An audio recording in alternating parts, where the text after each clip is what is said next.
Hi guys. आज अपनी इस क्लास में हम अरावली के पठार को देखेंगे। अरावली के अंतर्गत भी पठार है और पर्वत भी है।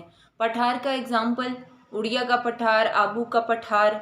वैसे आबू पर्वत सुना होगा, लेकिन वो आबू पर्वत ना होकर आबू ब्लॉक के रूप में। तो हम इन सारे पठार को इस वीडियो में समझेंगे। सबसे पहला पठार ले रहे हैं उड़िया का पठार, और उड़िया का पठार भी कहाँ है? सिरोही में।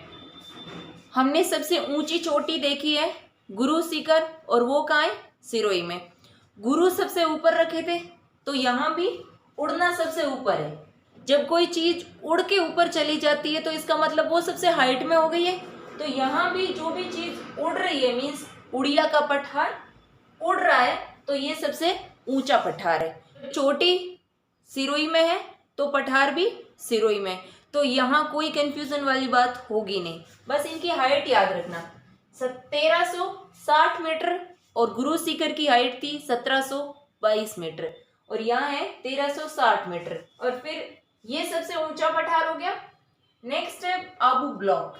आबू एक ब्लॉक के रूप में है, आबू पर्वत नहीं है, और वो ब्लॉक पठार के रूप में काउंट होता है। तो आबू ब्लॉक ये भी सिरोही में।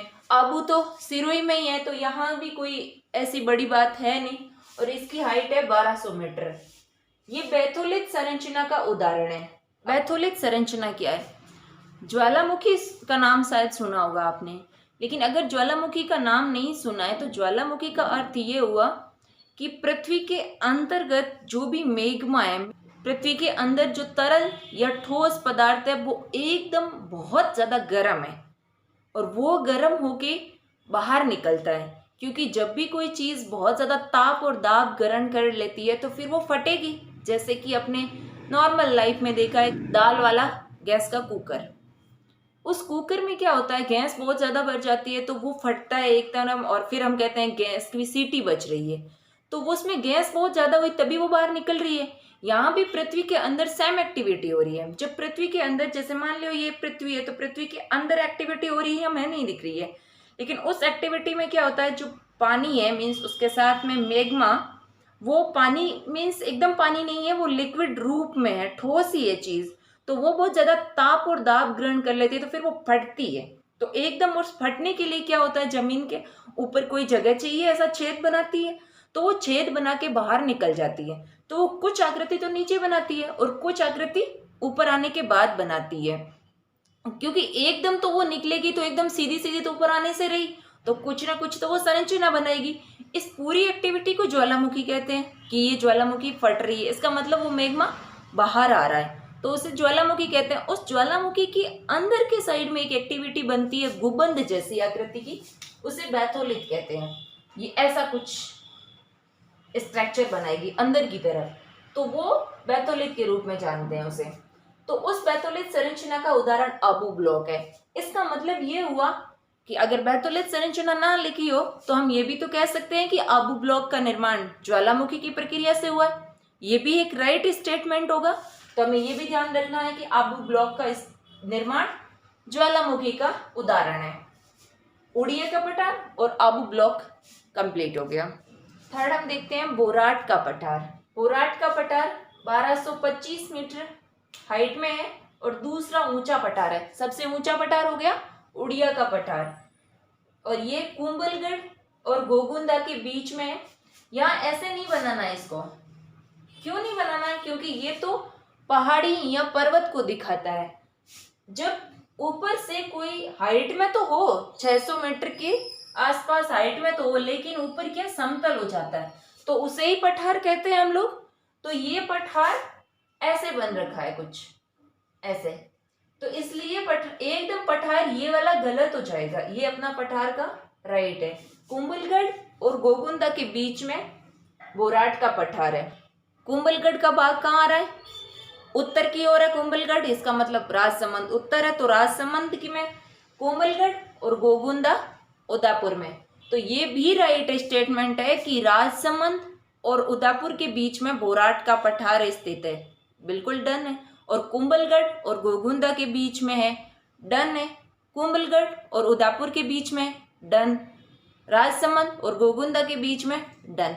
या कोई भी स्टेटमेंट ऐसा आए तो वहां कंफ्यूज होने की जरूरत नहीं है कि कुंभलगढ़ और गोविंदा ही नहीं लिखा है, तो फिर इसका आंसर कैसे होगा? नहीं, अगर कुंभलगढ़ और उदयपुर लिखा रहा है तब भी आंसर तो सेम ही है, क्योंकि ये तो प्लेस का पर्टिकुलर कह रहा है और वो डिस्ट्रिक्ट का कह रहा है। इसलिए हमें ये ध्यान रखना है। फर्स्ट तो यहाँ ऐसा डायग्राम नहीं बनाना है, डायग्राम ऊपर जाके ऐसा बनाओ और फिर ऐसे करो।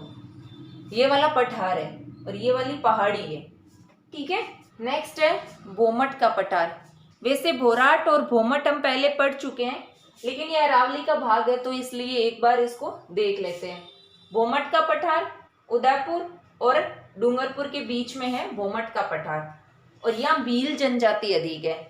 उदयपुर में देखो बहुत ज़्यादा भील मिलेंगे, महाराणा प्रताप से संबंधित भी बहुत भील थे ऐसे जिन्होंने महाराणा प्रताप को इनडायरेक्टली या डायरेक्टली हेल्प की थी।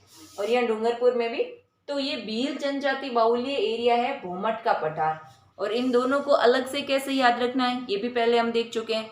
बोराट में रा आ रहा है तो राजसमंद वाला जो भाग अटैच हो रहा है तो वो बोराट है, और नीचे जो मैं आ रहा है भोमट में तो ये डूंगरपुर वाला। कैसे?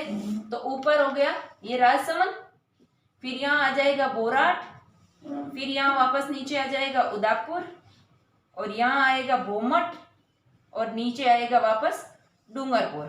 तो ये समझने में आसानी हो जाएगी कि यहाँ रा तो यहाँ रा, तो ये तो उदयपुर और राजसमंद के बीच में बोराट हो गया, और यहाँ भोमट तो यहाँ रा नहीं है तो ये उदयपुर और डूंगरपुर के बीच में हो गया।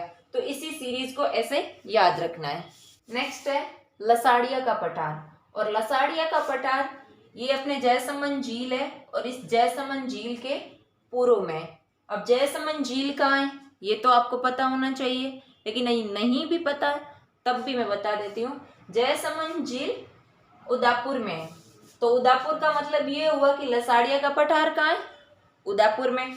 और उदयपुर में ये झील है, इसके किस साइड में ये बना रखा है? ये ईस्ट की साइड में बना रखा है, पूर्व की साइड बना रखा है, उत्तर दक्षिण पूर्व पश्चिम।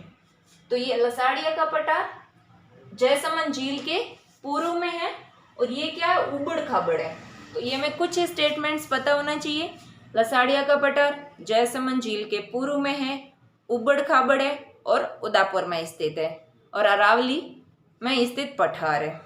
ये अपने अरावली के पठार कंप्लीट हुए। अरावली के पठार में हमने 5 पठार देखे हैं। उड़िया का पठार, आबू ब्लॉक, बोराट का पठार, भोमट का पठार और लसाड़िया का पठार।